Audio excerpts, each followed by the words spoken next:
going 3 days straight. Some of all these players exciting, as well. They've gone through the group stages. They've actually come through. I think Ehome were the only team to go completely unscathed through the group stages and through the winners bracket. They have not dropped a single game in this entire SMM 2010 tournament. How long will it actually last right now? Everyone gets blinded by the light just there for a moment. Antivirus just owned me. Has to uninstall the antivirus. That's right. Nothing breaks an Alienware laptop. 14-13 coming on through, pushing up. Wow, Windrunner going for a little bit of support right there. Her item build, she actually went for a mecha. So that's going to help a lot in engagement. It's actually very, very interesting to actually see a couple of the item builds coming up now. We'll see Morphling coming down there because now he has that Ethereal Blade. We've seen this before. In fact, AAA actually did this one, then actually sold it and bought an DOTA in the last game. And with the Ghost Scepter as well on top of Windrunner, it's just literally Ghost Central. Everyone wants to go Spirit form. They just don't like this real world. They're so even. 14-13 on the scoreboard for SMM Grand Final. How is this Alchemist actually still free farming this bottom lane? This should not be happening. He is getting so much money with everything he's got. It's going to be so hard to bring down as it is. Oh my god, look at how much money he has. It's not even funny. I'm going to have to say, do you think if I shake his hand, I'll be like, I can farm as good as him? Like half? I mean, he never ever even missed one of his creep, and plus Radiance, of course, he wouldn't miss much.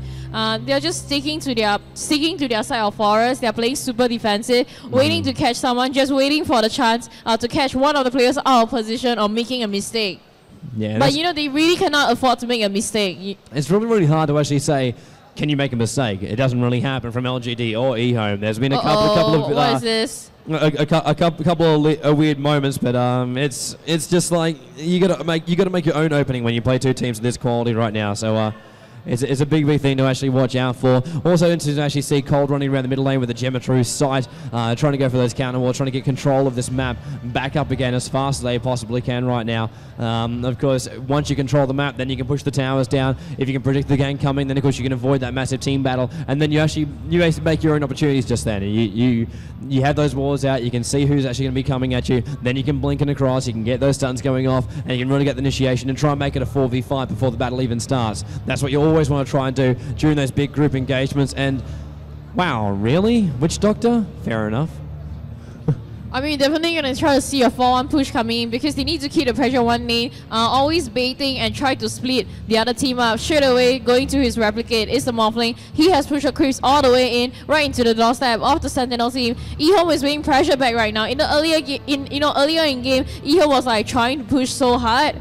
Yeah, in fact, they're using 5 heroes to actually do so on the bottom lane right now. They know they're getting pressured. They know they're going to push this lane back a little bit more, get a little bit of momentum behind this lane as well. You don't want to just basically just push it out once and go, you know what, it should be fine. You need to actually get like a bit of a creep wave and a half, then it can actually carry a little bit of momentum all the way into that Scourge base, and that's what Ehome needs to do right now. All the creep waves are on the Ehome side of the river, and that's a big wave coming through with the Glaive Throwers and the Necromancers, the Meat Wagon, sorry, and the Necromancers there, all ready to push out that middle lane. Well, I hope we do see some epic Pangna play because his items are really so strong. Let's see what position can he put himself in. Looking at the Morphling, he is walking around, probably saving for a buyout. His items are still about the same.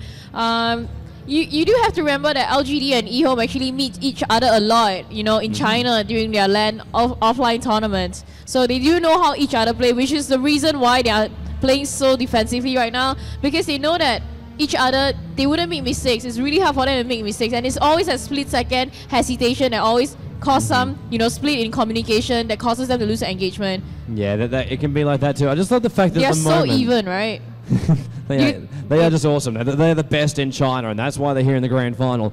I also want to make a little bit of a comment right now, is the fact that LGD are controlling the entire map, and Ehome, I don't think I've actually seen them break up into any different lanes right now. The lanes are being pushed out by the LGD boys, keeping the pressure on right now. But Ehome, they're just like, they're stuck inside their base. They can't move out. There's nowhere safe. Witch Doctor was moving around, going for all the counter wars too, so they got no vision outside their own base. They literally say, I can move out, but what do? I don't know where I'm engaging. I don't know who is actually there for me. I don't know if I'll actually live through this one. And I don't think Ehome wants to make that risk right now. They're waiting for the engagement to come from LGD, and LGD are stalling it as long as they can.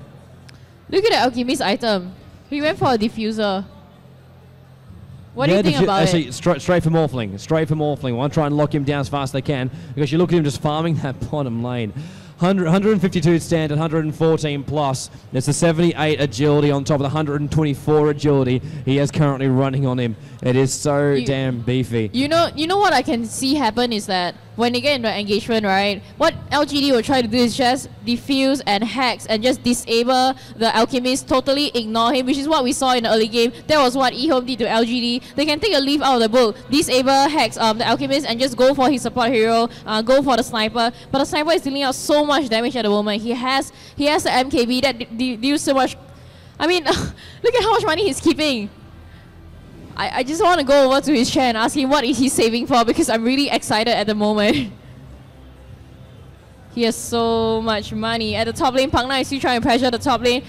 Middle lane is also being pressured. They are choosing to stick together because they know they cannot be caught out in a bad situation, especially if it's before they cross their own river.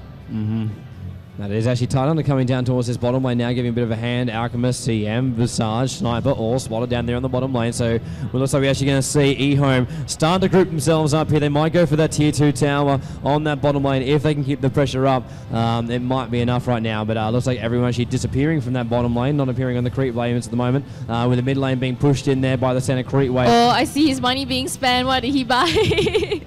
I love it. Look at this. He's going for Butterfly. He is going for Butterfly. So sick. It just pushes so many damn heroes back in towards that mid lane. There's just that one push from the top lane that is coming in from Pugna, who's just been moving himself in, blinking himself out. I don't think even he has vision if he's doing that one. Or it's either that or he's just playing silly buggers up there on the top lane. It should be okay though. 14 to 13. We're 46 minutes and 40 seconds into this game right now. We might even just do a save just to actually make sure we actually lose nothing. You know, right? The Alchemist has been like onning and offing his Radiance. Like, whenever he's like hiding behind and doesn't want people to know he's there, he just offs his Radiance. He's like, okay, I'm not gonna shine. I'm gonna stay behind and catch you out of guard and stun. Stop being so jumpy. You're so excited. You're like a schoolboy. You're like, oh, so excited. I'm just waiting for the right time. I'm waiting for LGD or Ehome to literally just open up the cannons and go, you know what? Now we're going to hit you hard. It's still taking time to actually get there. Windrunner running around now. Ghost Scepter on top of her. Oh, we had the Witch Doctor.